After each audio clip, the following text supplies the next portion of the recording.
Kita buka sama-sama 2 Korintus 10 ayat yang kelima. 2 Korintus pasal yang ke-10 ayat yang kelima. Saya berikan judul khotbah saya, menawan pikiran. Karena di dalam kehidupan ini banyak isme-isme, banyak pengajaran yang salah, kubu-kubu yang dibangun sama manusia yang menolak pengenalan akan Allah. Itu sebabnya 2 Korintus 10 ayat 5 mengatakan, kami mematahkan setiap siasat orang dan merubuhkan setiap kubu yang dibangun oleh keangkuhan manusia untuk menentang pengenalan akan Allah. Kami menawan segala pikiran dan menaklukkannya kepada Kristus.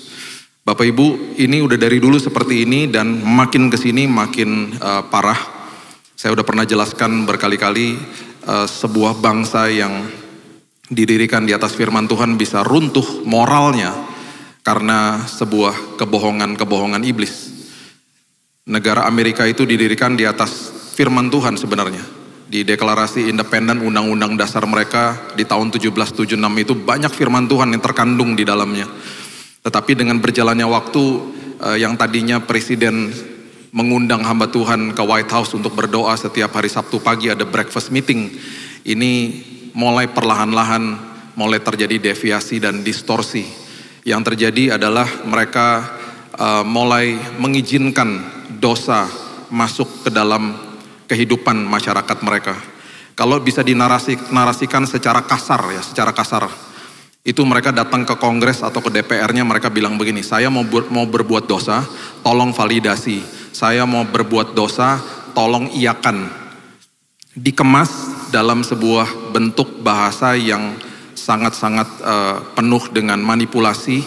Mereka katakan, kami atas hak asasi manusia dan kami punya hak penuh sama tubuh kami, tolong legalkan aborsi. Itu yang pertama, aborsi dilegalkan. Saya pernah jelaskan juga di sini, Yesus adalah jalan, kebenaran, dan hidup. Dibalik sama iblis. Jadi hidup sesuai sama keinginan saya, minta dibenarkan, kemudian baru cari jalannya. Itu dibalik. Dan itu yang akhirnya meruntuhkan sebuah negara yang tadinya didirikan di atas kebenaran firman. Gara-gara itu kemudian kelompok LGBT masuk dan kemudian mereka juga minta dilegalkan perkawinan sesama jenis, dan sampai hari ini bahkan negara itu menjadi preseden bagi negara yang lain untuk melegalkan hal yang serupa. Kalau sampai kebohongan iblis bisa meruntuhkan sebuah negara secara moral, dan kemarin kita lihat sendiri penembakan Charlie Kirk di tengah hari bolong, dan itu salah satu daripada puncaknya. Gak berapa lama setelah itu ada seorang pendeta dibunuh sama anak 20 tahun di rumahnya di daerah San Diego. Terjadilah aniaya seperti begitu karena yang sangat uniknya sebenarnya, kenapa Yesus yang selalu diserang? Kenapa selalu pemberitaan salib, Alkitab sudah katakan pemberitaan salib itu menjadi kebodohan bagi mereka. Karena ada iblis di balik itu semuanya. Iblis tahu siapa yang menjadi ancaman bagi dia. Makanya kekristenan dianiaya di mana-mana. Kita sudah lihat newsnya di Nigeria terjadi pembunuhan orang Kristen yang jumlahnya sudah ribuan. 7.000 dalam beberapa kurun waktu terakhir ini, dan kalau di total sampai dari tahun 2008 kalau nggak salah sudah 50.000 terjadi pembunuhan dengan sengaja atas orang-orang Kristen di sana. Dan ini terjadi di mana-mana.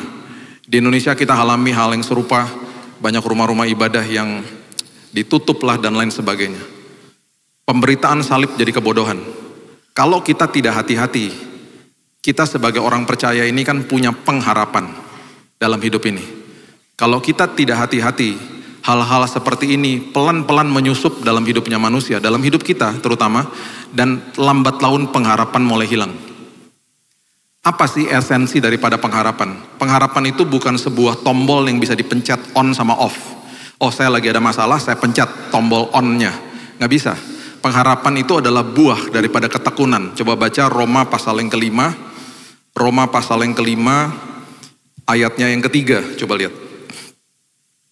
Ayat yang ketiga sampai ayat yang keempat mengatakan begini. Dan bukan hanya itu saja, kita malah bermegah juga dalam kesengsaraan kita.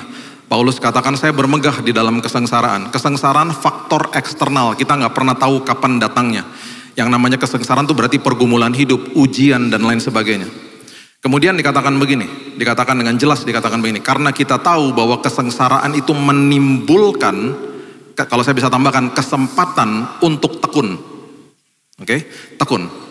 Kemudian ayat 4 mengatakan ketekunan menimbulkan, ini jadi kayak domino efek gitu ya. Ketekunan menimbulkan tahan uji. Bahasa Inggrisnya tahan uji itu karakter. Karakter yang tahan uji. Kemudian dikatakan tahan uji menimbulkan pengharapan. Ada 4 elemen di sini. Pergumulan hidup atau dikatakan kesengsaraan, pergumulan hidup, tekun, tahan uji, pengharapan. Perhatikan dari 4 elemen ini, satu-satunya yang bisa kita kontrol hanya tekun. Hanya tekun. Tekun membaca firman, tekun memberi makan roh sama jiwa saya firman Tuhan. Saya nggak anggap enteng firman Tuhan. Dan seperti tadi ayat yang kita baca, aku menawan pikiranku kepada kebenaran firman. Tawan sama tahan itu beda. Tahanan sama tawanan beda. Tahanan itu nilainya lebih rendah daripada tawanan. Tahanan itu mungkin orangnya salah, dia ditahan.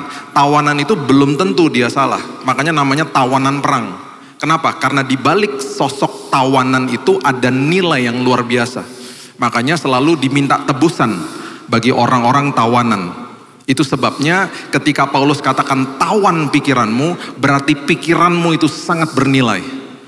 Karena dari pikiranmu itu yang membentuk tindakanmu dan juga perkataanmu dan akhirnya membentuk pola pengharapanmu kepada Tuhan.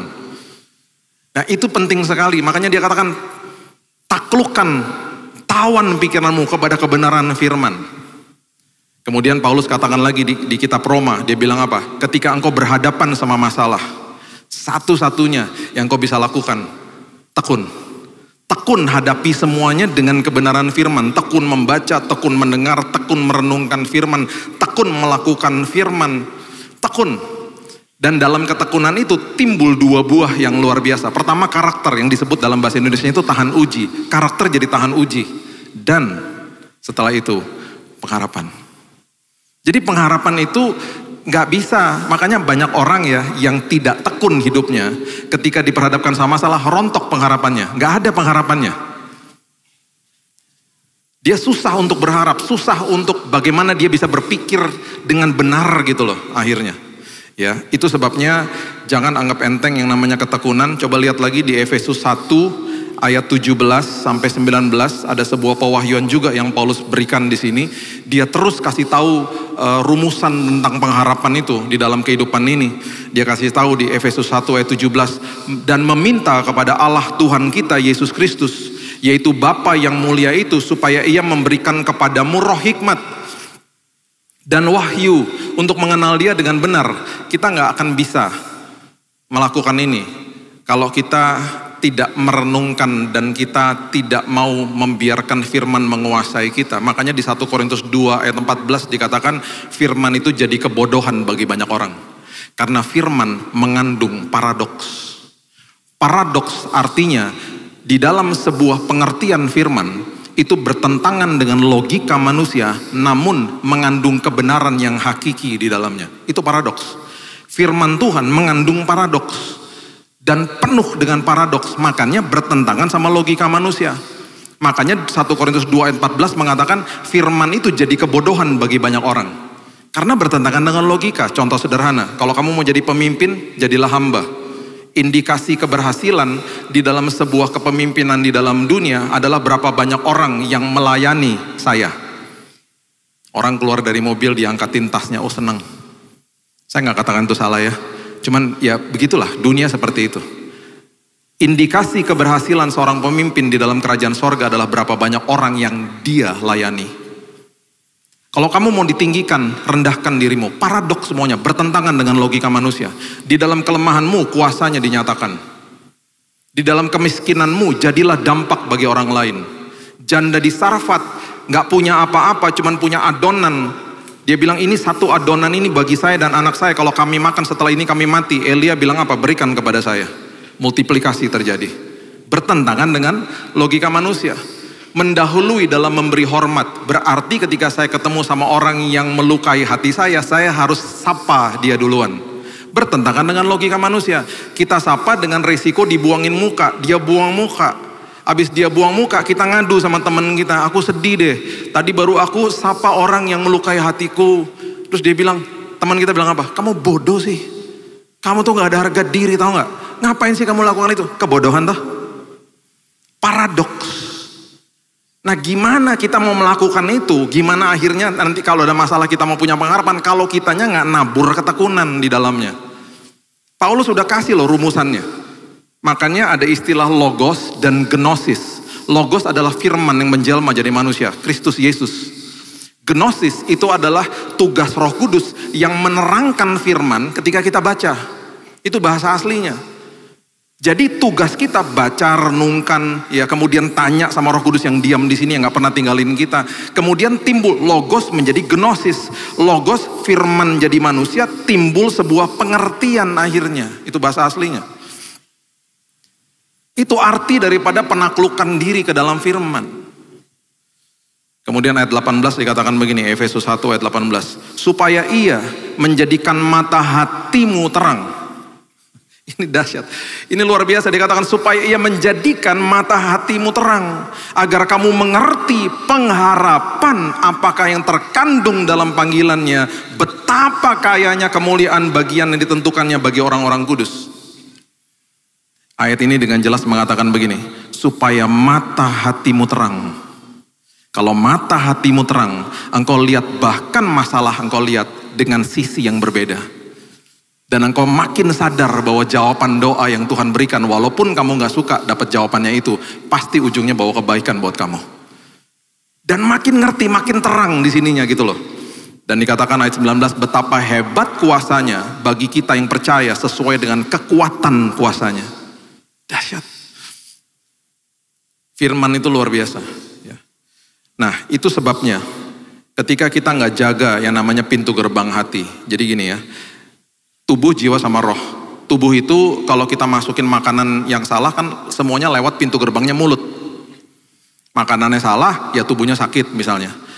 Jiwa sama roh juga gitu, punya pintu gerbang. Pintu gerbangnya adalah mata sama telinga. Makanya 2 Petrus 2 ayat 7-8 dikatakan Lot itu orang yang benar. Tetapi jiwanya tersiksa karena setiap hari melihat dan mendengar perbuatan mereka yang jahat. Di sekelilingnya, kegelapan. Sama seperti kita. Kalau kita nggak sortir apa yang masuk lewat pintu gerbang hati, jiwa kita yang benar ini tersiksa. Tersiksa itu artinya stres. Tersiksa itu artinya depresi. Ada anak Tuhan yang depresi? Ada. Karena nggak jaga pintu gerbang hati. Terang Tuhan yang diterbitkan di dalam sini, terang Tuhan tidak bisa dipadamkan, nggak bisa. Tapi terang Tuhan bisa ditutup sama ulah kita. Ada buktinya Pak? Oh ada, coba lihat Matius 6 ayat 23. Matius 6 ayat 23. Jika matamu jahat, gelaplah seluruh tubuhmu. Jadi jika terang yang ada padamu gelap, betapa gelapnya kegelapan itu. Jelasnya luar biasa. Kalau kamu gak jaga pintu gerbang hati, terang Tuhan yang ada di dalam sini kamu tutup nanti. Tetap ada terangnya, tapi kamu tutup. Dan akhirnya terang itu, yang tadi dikatakan mata hatimu terang yang memberikan pengharapan, pudar. Kita bingung akhirnya kalau ada masalah. Kenapa? Karena kita gak tekun sama kebenaran firman. Yang kita masukin sosmed aja terus. Yang kita masukin adalah hal-hal yang kita gak sortir lewat pintu gerbang hati. Ya itu dasarnya daripada taklukan dirimu kepada kebenaran firman. Pertama saya mau bahas, saya berikan 5 aja ya. Yang penting-penting aja, yang sering kali kita hadapi. Pertama adalah namanya pragmatisme. Pragmatisme itu adalah pengertian bahwa apa yang saya lakukan baik, saya anggap itu benar. Itu hati-hati Bapak Ibu. Kita ini punya blind spot, yang bisa tegur kita, blind spot itu orang terdekat. Terbukalah hatimu, terimalah teguran. Terima teguran. Saya beberapa kali dikasih tahu istri, kamu tuh suka gitu Bill, kenapa sih? Terus saya gini, masa sih aku gitu? Iyalah gitu. Yang negor tuh orang terdekat. Kita harus mawas diri, jangan sombong. Harus koreksi diri, punya blind spot loh kita. Sama kayak di mobil, ada blind spotnya ya. Nah itu sebabnya apa yang kita anggap yang namanya baik, belum tentu benar. Amsal 14 ayat 12. Ada jalan yang disangka orang lurus, tetapi ujungnya menuju maut. Dipikirnya lurus, tapi ujungnya menuju maut. Nah kemudian di kitab Roma dikatakan kamu harus bijak terhadap apa yang baik. Karena belum tentu yang baik itu benar. Contoh, kalau kita dari Surabaya mau pergi ke Bali misalnya. Kita harus terbang ke timur atau ke barat? Ayo, gak lihat geografi ya. Mau Surabaya mau ke Bali, terbangnya ke timur ya, setuju ya, timur. Kalau kita bilang gini, saya gak mau ke timur. Karena kalau saya naik pesawat ke timur itu jalannya nggak enak, suka banyak turbulensi. Kalau saya lewat darat ke Banyuwangi segala macam, tolnya belum jadi misalnya. Baru nyampe di mana tuh? Belum sampai sebelumnya Situbondo. Saya nggak mau, saya mau ke barat aja. Karena tol ke barat udah jadi. Tuh lihat ke Semarang udah nyambung. Terus kalau naik pesawat ke sana nggak banyak turbulensi. Saya mau ke barat aja karena lebih baik jalannya daripada ke timur. Sampai tujuan nggak? Nggak sampai tujuan, sampai Semarang mungkin, sampai Jakarta, nggak sampai tujuan. Tapi kalau prinsip kita begini, walaupun jalannya nggak baik, tapi yang benar menuju ke timur. Saya tetap akan menempuh jalan itu, sampai tujuan, sampai. Jadi prinsipnya begini, di dalam kebaikan belum tentu benar, di dalam kebenaran pasti bawa kebaikan. Carilah dahulu kerajaan Allah dan kebenarannya, bukan kebaikannya. Maka segala sesuatu nanti ditambah-tambahkan dalam hidupmu. Amin. Itu yang menjadi pedoman dalam hidup ini. Nah, saya melakukan pragmatisme. Oh jelaslah, semua kita tanpa kita sadari mungkin lakukan hal yang sama. Ya. Sebelum saya jatuh sakit, saya tanpa saya sadari, saya mengkutuskan pola hidup sehat. Dan saya pikir itu sudah baik-baik saja, saya sudah lakukan bagian saya. Namun, saya tidak bergantung kepada Tuhan. Tanpa saya sadari, terjadi kesombongan di dalam sini yang namanya percaya diri. Jadi waktu saya jatuh sakit kena cancer itu, kadar fat di dalam tubuh saya itu cuma 9% sebenarnya. Nah, saya pola hidup sehat itu udah puluhan tahun lah. Makan sehat, olahraga, dan bahkan saya berpikir saya sudah lakukan yang baik. Karena saya suka ngetrain orang gratis lagi. Jangan minta ditrain sama saya sekarang, saya udah gak ada waktu. Dulu, saya kalau train orang, saya train teman-teman dari kepolisian gitu ya. Kalau datang free, saya bilang ngapain kamu bayar-bayar mahal-mahal, udah sama saya aja. Terus saya senang ketika ada yang berhasil. Ada 2 anak datang kepada saya. Yang satu gemuk, yang satunya kurus. Yang gemuk ingin kurus supaya bisa masuk sekolah penerbangan. Dia bilang, Kak saya harus lose 20 kilos, 20 kilo. Yang kurus bilang gini, saya ingin ikut kompetisi Kak. Gimana supaya saya jadi tebelan badannya gitu. Benar, kamu mau ikutan. Prosesnya gak mudah loh, saya bilang gitu. Karena banyak orang datang kepada saya, gugur di tengah jalan. Terus saya mulai kasih tahu sama mereka, oke, dari 100% kontribusi makanan itu 70%. 30% yang kita latihan sama-sama. Saya pertama meragukan lah. Akhirnya mereka datang terus, 1,5 tahun mereka sama saya. Yang gemuk, hari ini sudah menjadi kapten sebuah penerbangan maskapai terkenal di Indonesia. Karena dia tujuannya pengen jadi pilot. Pengen turun 20 kilo karena kalau enggak dia nggak diterima di sekolah penerbangan. Yang kurus, cungkring, itu juara 2 elemen waktu tahun itu. Jadi waktu saya lihat itu keberhasilan dan lain sebagainya, saya dalam hati gini, udahlah aku baik-baik aja. Saya tidak mengandalkan Tuhan. Istri saya kalau ngomong gini, Bill cek darah lah, udahlah, saya takut jarum soalnya.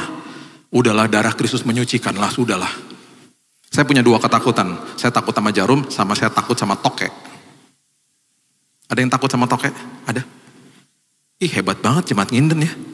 Gak ada hidupnya, gak ada ketakutan, luar biasa. Tapi saya udah dipertemukan sama kedua hal itu. Waktu saya kanker darah kan dipertemukan sama jarum, udah nusuk di mana-mana. Jadi amok saya udah oke sama itu. Tokek juga dipertemukan sama Tuhan. Pagi-pagi lagi mau mandi, ini berapa tahun yang lalu ya. Saya lagi taruh handuk. Kan kalau baru bangun tuh kan seperti nyawa kayak belum nyatu gitu ya. Taruh handuk, di atas tempat handuk di kamar mandi saya ada tokek. Dan Jakarta kan jarang tokek kecuali di Bali. Terus saya ngeliatin dia, kita pelotot-pelototan begini. Dalam hati gini, kenapa ya hari-hari begini cicak kok makin besar ya? Terus kenapa cicak ini mulai tutul-tutul gitu, dia punya badannya. Terus waktu nyawa mungkin menyatu gitu pagi-pagi, saya akhirnya sadar, ini bukan cicak, ini tokek. Yang saya takuti ada di depan saya. Dan kita jaraknya sangat dekat. Saya berteriak. Saya panggil nama istri saya. JB! Istri saya datang, ada apa sih pagi-pagi teriak-teriak? Ada tokek. Gitu. Saya lari keluar. Tiba-tiba saya dengar dia ngomong gini. Aduh lucu banget. Bagi dia lucu, bagi saya serem.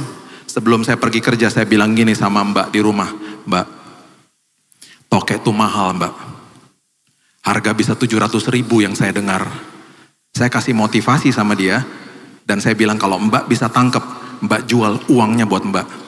Saya kasih motivasi supaya dia cari itu tokek. Saya pulang dari kantor. Tokek gak pernah ketemu. Dan sampai hari ini tokek masih bersuara di luar rumah saya. Berarti dia masih ada. Kalau sampai next time saya ketemu sama dia, saya udah gak apa-apa. Kita udah temen.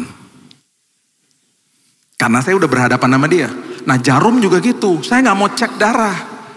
Jadi saya gubrak kan di kamar mandi, jatuh kanker darah. Bapak Ibu udah tahu. Nah ini pertobatan saya. Dari pragmatisme. Yang saya pikir baik-baik saja. Saya pegangin selang kemo. Ini pertobatan. Ini kalimat pertobatan saya. Tuhan, pola hidup sehat hanya memberikan tubuh kami, tubuh saya fit. Kesehatan datang dari Tuhan. Gak ada yang lain. Kesehatan hanya dari Tuhan. Itu pertobatan saya. Nah, apa pragmatismemu hari ini? Apa yang kita anggap baik-baik saja tetapi gak benar? Makanya ngomong sama orang yang sukses secara dunia, tadi malam di Bipro kita bahas definisi daripada sukses. Kesuksesan itu Paulus sudah jelaskan, Yesus juga sudah jelaskan. Aku menyelesaikan pertandingan. Selesai toh? Di mata dunia selesai pertandingan itu sukses. Paulus gak bilang gitu, selesai pertandingannya dan aku memelihara imanku. Itu suksesnya.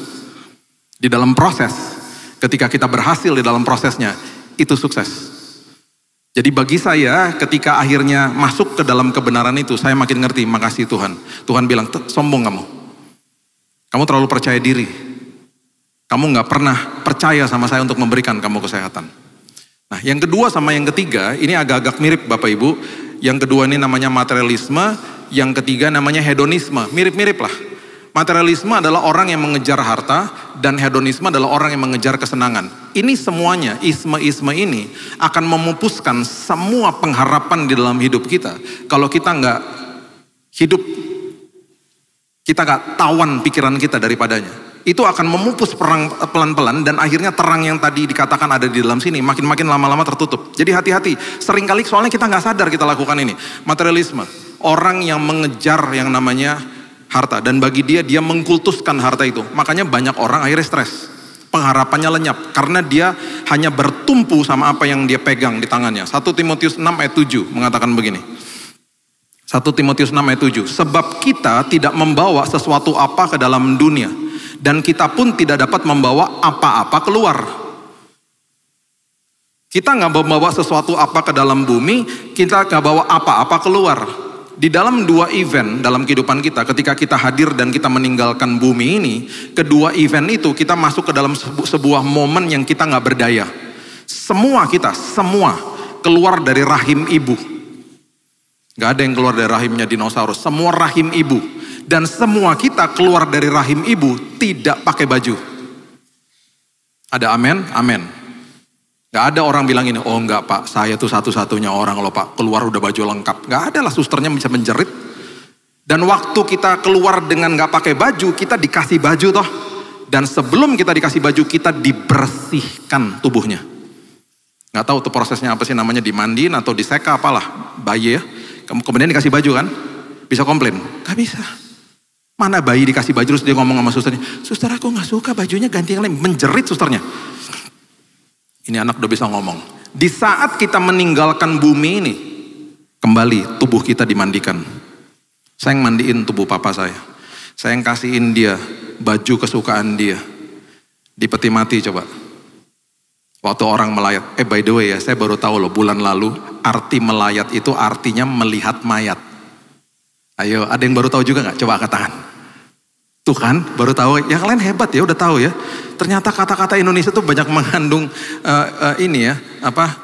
singkatan. Saya baru tahu loh. Bayangin ya, orang melayat di peti mati begini tuh. Orang lewat di peti mati, tiba-tiba dia pegang tangannya. Bilangin sama keluarga saya, jangan pakai jas ini, saya nggak suka. Terus ditutup mata lagi. Bubar yang melayat. Di dalam dua kondisi ini, kita datang dan pergi tidak pakai baju. Dalam dua kondisi ini, kita dikasih baju dan kita nggak bisa pilih bajunya. Terus apa yang kita mau banggain? Saya sedih, istri saya pulang dari sebuah pemakaman, dia bilang gini, aku sedih deh ngeliatin pemakaman tadi. Kenapa? Itu tasnya si ibunya itu ditaruh di peti mati semuanya. Padahal tas mahal-mahal, jual aja, ngapain taruh situ? Itu kalau ada maling yang tahu dibongkar makamnya besok. Ngapain coba? Hati-hati Bapak Ibu, ya saya pulang dari sebuah ibadah dengan seorang ibu yang punya tas mahal di tempat makan, tasnya ketumpahan sama minuman. Caranya dia ngomong sama waiternya tuh begini, dengan marah-marah. Kamu tahu nggak nih harganya berapa? Saya dalam hati gini, mana dia tahu tante. Sedih saya. Karena bagi saya, jiwanya waiter itu lebih penting daripada tas kamu. Itu kesempatan kamu menunjukkan belas kasihan. Itu adalah sebuah momen di mana Tuhan menguji hidupmu. Bagi kamu, bagi saya lihat itu ya, sebagai saya, kamu di gereja munafik lah, shalom semuanya. Kamu keluar, kamu pikir ibadah udah selesai, ibadah jalan terus. Itu justru kamu punya kesempatan praktekkan ibadahmu yang sejati. Berikan pengampunan sama dia, udahlah nggak apa-apa. Barang fana, kesel nggak masalah, kecewa nggak masalah, jaga mulutmu. Itu barang nggak akan kamu bawa selama-lamanya kok. Hati-hati, uji dirimu. Kalau nggak gelap loh. Hatinya gelap, pengharapannya lenyap nanti. Susah akhirnya kitanya. Ya. Saya punya 400 pesawat. Mainan, jangan kaget. Saya kan suka pesawat. Saya punya diecast segini-segini. Saya kumpulin dari dulu. Waktu saya sakit, ingat nggak? Ya enggak lah. Selesai sakit, saya masuk ke kamar, saya ngeliatin tuh lemari. Udah gak ada artinya. Saya hari ini proses jual semuanya. Nggak mau saya. Jadi saya mengaji diri. By the way ya, Alkitab nggak pernah ngajarin bahwa Bapak Ibu nggak boleh punya materi. Mau punya materi, mau punya hobi nggak apa-apa. Tapi jangan sampai hatinya di situ. Pengharapannya hilang nanti sama yang lain. Nih, coba lihat. Lukas pasal yang ke-12 ayat 15. Lukas 12 ayat 15. Kata Yesus lagi kepada mereka, berjaga-jagalah dan waspadalah terhadap segala ketamakan. Sebab walaupun seorang berlimpah-limpah hartanya, hidupnya tidaklah tergantung daripada kekayaannya itu. Orang akhirnya taruh pengharapan di situ. Harta, jabatan, status, ketenaran, uang. Gak bisa lah. Hedonisme. Ya, hedonisme. Saya gak pernah lupa quote-nya daripada Jim Carrey. Bapak Ibu kalau tahu aktor Hollywood namanya Jim Carrey. Dia ngomong gini, dia bilang gini. Saya baru baca quote-nya dia. Keren banget quote-nya. Dia bilang gini. Saya berharap orang bisa punya uang sebanyak saya. Karena dia kaya raya. Saya berharap seluruh manusia di bumi ini bisa dapat uang sebanyak saya. Karena disitulah mereka akan sadar bahwa uang tidak pernah memberikan kepuasan. Itu quote-nya dia. Dan saya mengamenkan itu. Hedonisme, pengejaran akan kesenangan. 1 Timotius 6 ayat 5 sampai 6. 1 Timotius 6 ayat 5 sampai 6 mengatakan begini. Percecokan antara orang-orang yang tidak lagi berpikiran sehat dan yang kehilangan kebenaran, oke? Kehilangan kebenaran. Kenapa kehilangan kebenaran? Yang mengira ibadah itu adalah sumber keuntungan. Wah, ini dia. Dia mengira ibadah sumber keuntungan. Makanya saya paling anti sama yang namanya Injil kemakmuran. Gak ada lah Injil kemakmuran. Kalau nanti begini ntar Tuhan akan kasih, begini Tuhan enggak. Saya paling gak setuju gitu-gituan. Akhirnya orang datang ke ibadah mencari keuntungan. Terus dikatakan begini ayat yang ke-6. Memang ibadah itu kalau disertai rasa cukup, itu memberikan keuntungan yang besar. Firman Tuhan ya udah kasih kunci loh sama kita. Kalau kita gak lakukan, gimana kita mau berharap gitu loh. Gimana kalau ada masalah kita mau berharap yang benar tuh gimana. Karena percuma orang dikasih mobil, terus dikasih STNK, dikasih BPKB, tapi kunci gak dikasih. Percuma lah. Percuma kita hanya tahu firman tapi gak pegang kuncinya. Gak gerak hidupnya. Gak benar akhirnya gitu loh. Ya berapa bulan yang lalu, ini contohnya gini. Berapa bulan lalu ada seorang bisnismen datang kepada saya ngomong gini. Pas kita lagi berdua di mobil, teman. Tolong doain dong tempat saya yang baru karena saya baru bangkrut. Nanti ke toko saya ya, baru bangkrut saya soalnya. Jadi saya mulai dari nol, riset. Untung dia ngomong gini sama saya sebelum sampai ke sana. Pak, nanti kalau habis Bapak doakan, berarti bisnis saya bisa kayak dulu lagi ya Pak? Hah? Waktu dia ngomong gitu saya bilang ini, tunggu. Saya tidak akan berdoa sampai Bapak ngerti. Kalau Bapak ngomong begitu, berarti Bapak menganggap Tuhan itu dewa, saya dukunnya. Saya datang, saya jampi-jampi, pakai ayat-ayat firman, nanti Bapak dapat keuntungan gitu. Enggak gitu Pak, enggak gitu. Kalau Bapak nggak balik kayak dulu gimana? Sampai dia ngerti baru saya berdoa. Gini, saya punya teman-temannya saya. Baru beli tempat tidur 250 juta. Sekali lagi ya, mau punya barang mahal is okay. Asal didapati dengan benar. Udah, tapi jangan dikultuskan. Terserah, semua orang punya hak masing-masing kok. Alkitab nggak pernah katakan nggak boleh punya barang mahal, nggak masalah. Oke, sekarang gini, punya tempat tidur 250 juta. Tidurnya cuma 2 jam. Karena stres. Teman saya bilang gini, Bill, aku tinggal di kos-kosan, tempat tidurku kayak papan Bill. Tapi aku tidur 8 jam. Yang kaya yang mana? Yang di kos-kosan. Yang di kos-kosan. Saya punya teman lagi. Ya, tanggal 25 habis gajinya. Habis. Dia pertama kali datang ke saya nggak ngerti. Dia bilang gini, dia nangis. Bill, gajiku habis, Bill. Hah? Terus gimana? Kamu minta uang? Aku nggak minta uang, jangan salah dulu. Aku lagi mau kasih kesaksian karena tiap bulan Tuhan dahsyat, Bill. Terus gimana? Kamu tahu nggak setelah tanggal 25 sampai awal bulan depan itu aku makan paling enak di situ. Kok bisa? Nah itu dia, aku nangis karena aku lagi nagih. Nanti penyertaan Tuhan apalagi nih bulan ini. Karena tanggal 25 ketika gaji habis, ada aja orang yang ngajakin aku makan. Ada aja orang yang kirim makanan. Ada aja orang yang suruh aku jadi WL. Padahal aku kan gak bisa nyanyi, Bill. Terus aku dapat PK. Jadi dari tanggal 25 sampai awal bulan depan, itu aku makan paling enak, Bill. Kalau sampai aku minta uang sama kamu, berarti aku cuma berharap sama manusia, aku gak mau. Justru aku nagih penyertaan Tuhan yang luar biasa. Saya terpesona lihat kesaksian itu. Gak lama setelah dia ngomong itu, ada teman juga yang punya apartemen di mana-mana, punya rumah di mana-mana. Dua-duanya ke gereja loh ini.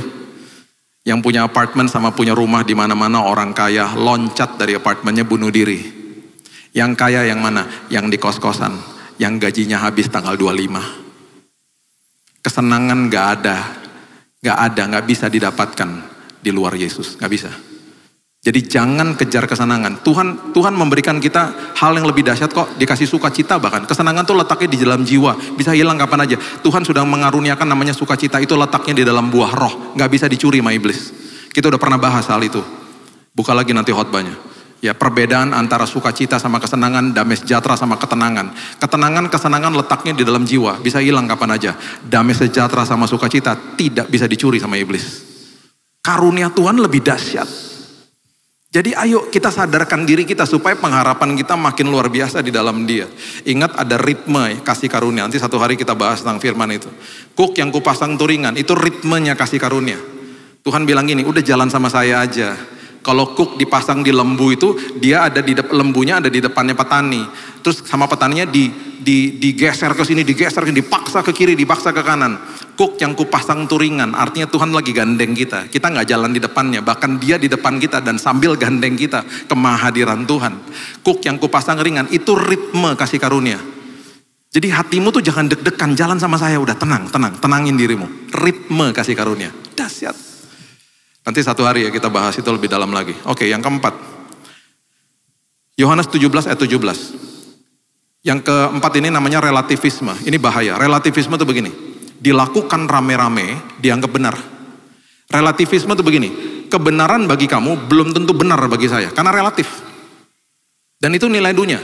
Nah, kebenaran yang hakiki, firman Tuhan katakan di Yohanes 17 ayat 17. Kuduskanlah mereka dalam kebenaran. Firman-Mu adalah kebenaran, gak ada yang lain. Gak ada yang lain. Jadi ketika dilakukan rame-rame, jangan dianggap kebenaran, menyusup ke dalam gereja, jelaslah, makanya banyak orang stres. Salah satunya di dalam doa-doa kita tanpa kita sadari, kita nangis-nangis kepada Tuhan, misalnya ngomong begini, Tuhan layakan kami memulai ibadah kami, kita udah dilayakan. Doanya jangan gitu, Tuhan terima kasih bahwa kami sudah dilayakkan karena karyamu sudah selesai di kayu salib. Kemudian doa syafaat misalnya, Tuhan jangan tinggalkan kami Tuhan. Tuhan gak pernah tinggalin kita. Harusnya kita ngomongnya apa? Tuhan terima kasih bahwa Roh Kudus yang kau tempatkan di dalam aku adalah meterai keselamatan. Yang tidak pernah sepersekian detik pun ninggalin aku.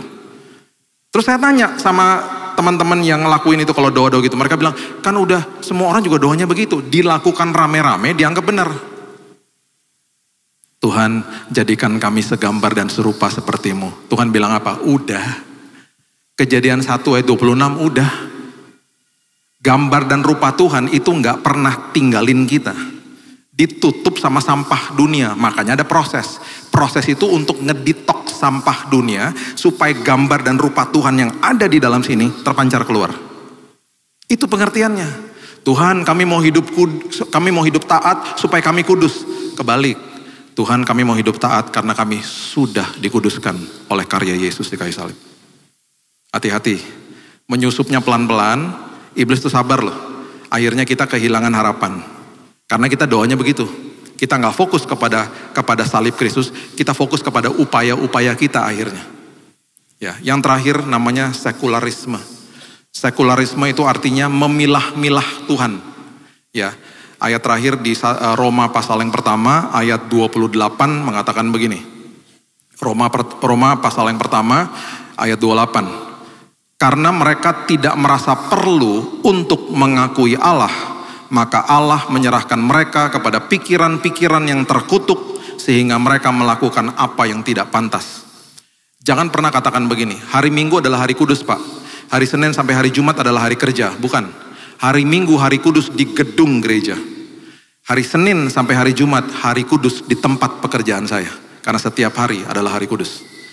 Tanpa disadari, manusia akhirnya mengatakan begini. Timbul frasa-frasa begini. Tuhan adalah bagian dari hidup saya. Bukan, Tuhan adalah segala-galanya dalam hidup saya. Jadi ketika nanti doa berkat disampaikan, ibadah jalan terus. Karena saudara dan saya adalah gerejanya, eklesia, the assembly of the believers. Orang-orang percaya yang dipanggil keluar, menjadi berkat dimanapun kita berada. Jadi ibadah jalan terus. Kalau enggak bahaya. Saya pernah naik sebuah mobil yang dimiliki sama diakones gereja. Cuman berdua nama supirnya, baru jalan sebentar tiba-tiba supirnya bilang gini sama saya setengah nangis. Pak ada kerjaan gak buat saya? Saya bilang loh mas mobilnya bagus kan gajinya pasti bagus. Dia bilang saya gak tahan pak, setiap hari saya dianjing-anjingin. Belok kiri salah anjing, belok kanan salah anjing. Sampai saya mimpi anjing pak. Sama siapa mas? Sama ibu yang tadi. Saya bilang gini, mas, itu ibu hospitality gereja loh. Saya udah kenal dia bertahun-tahun loh mas. Itu ibu kan baik banget. Tahu dia bilang apa? Kalau hari Minggu dia baik pak. Kalau Senin sampai Sabtu gak karu-karuan pak. Itu orang di rumah dianjing-anjingin pak. Sampai anjing di rumah takut sama ibu pak. Pak kalau ada kerjaan tolong saya lah pak. Gitu. Terganggu saya. Terganggu karena saya udah kenal ibu ini udah lama saat itu ya. Terganggu saya. Munafik. Gak bisa. Apa yang kita lakukan di sini ibadah jalan terus di sana dengan format yang berbeda-beda sesuai fungsi. Kalau fungsi saya sebagai ayah, sebagai suami di rumah, saya melakukan ibadah yang luar biasa. Apa fungsi saya? Pelajari dong. Ketika saya masuk ke dalam tempat usaha saya, tempat itu berubah jadi tempat ibadah. Saya tidak akan curi waktu, saya akan berikan yang terbaik karena saya kerja buat kerajaan surga. Tapi saya nggak suka Pak ada di situ. Tuhan tempatkan kamu di musim itu di sana. Mengucap syukur aja karena promosi datang daripada Tuhan. Justru ketika kamu memberikan yang terbaik, yang ngelihat kerajaan surga, kamu sedang berkilau di tengah-tengah sampah misalnya. Udah pasti kamu menarik perhatian, nanti kamu dipindahkan ke tempat yang layak. Promosi datang daripada Tuhan, bukan dari manusia. Itu sebabnya sebagai penutup, saya rindu bagi semua kita, kalau ditanya begini, pelayanannya di mana? Katakan apa yang kau lakukan full time, itu pelayananmu. Pelayanannya apa? Saya teller bank pak. Pelayanan kamu apa? Saya pilot pak. Pelayanan kamu apa? Saya lawyer pak, saya dokter pak, saya arsitek pak, saya OB pak. Karena apapun yang kita lakukan buat kerajaan sorga. Kita sama sekali tidak pilah-pilah Tuhan. Gak ada sekularisme. Semua hidup saya integritinya satu, wholeness. Itu arti daripada kekudusan. Di depan, di belakang sama. Keluar dari pintu gereja, ibadah jalan terus. Karena Tuhan adalah segala-galanya dalam hidup saya. Apapun yang saya lakukan, tindakan perkataan saya, semuanya untuk memuliakan nama Tuhan. Karena saya adalah duta besar kerajaan sorga. Untuk kepentingan kerajaan sorga, itu yang saya lakukan. Yes, berikan tepuk tangan kita untuk Tuhan kita.